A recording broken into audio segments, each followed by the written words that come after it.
Qu'est-ce que vous pensez de ça, vous autres, les étiquettes? Les titres qu'on se donne et qu'on obtient, les diplômes. Moi, j'ai envie de vous dire que peu importe les diplômes et les titres qu'on vous donne, ça n'a absolument rien à voir comparativement à ce que vous êtes. Ça n'a aucune importance comparativement à ce que vous voulez.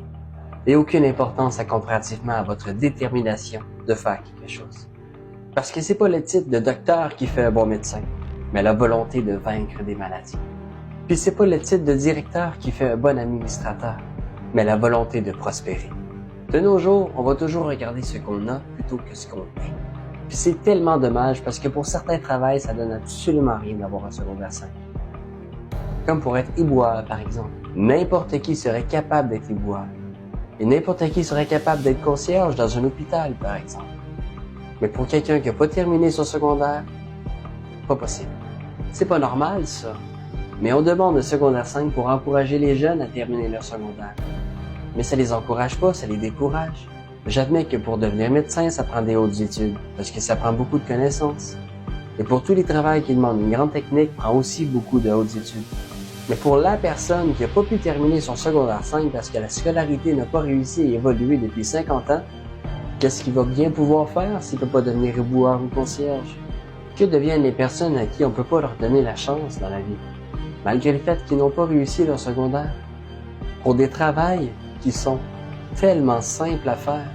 Le pire dans tout ça, c'est que la plupart des travails qui demandent un secondaire 5 aux autres, à partir du moment qu'ils ont une pénurie de gens pour travailler, ils vont donner la chance à n'importe qui. Et pourquoi attendre à avoir une pénurie pour donner la chance à n'importe qui? Puis des jobs qui demandent un secondaire 5 inutilement, il y en a tellement. Mais je vais vous dire, moi, à partir de quel moment vous avez besoin d'étudier pour faire un métier. Quand vous n'arrivez pas à faire le travail, quand vous manquez de connaissances ou certaines techniques pour faire un métier. Mais la bonne nouvelle là-dedans, c'est que s'il y a vraiment un métier qui te passionne, tu vas tout faire pour réussir à faire ce métier-là. Que ce soit un secondaire 5 ou un diplôme universitaire. Comme je vous ai dit en début de vidéo, c'est pas un diplôme qui fait d'une personne un bon médecin, mais la volonté de guérir des maladies. C'est votre volonté et votre détermination qui définissent ce que vous êtes. Et non, votre étiquette. Moi, je pense qu'on devrait donner plus de chance à ceux qui le méritent. Plus de chance à ceux qui ont de la volonté. Parce que si on continue à donner des titres et des étiquettes aux gens, plutôt que de les reconnaître dans ce qu'ils sont, on va continuer à déshumaniser la population.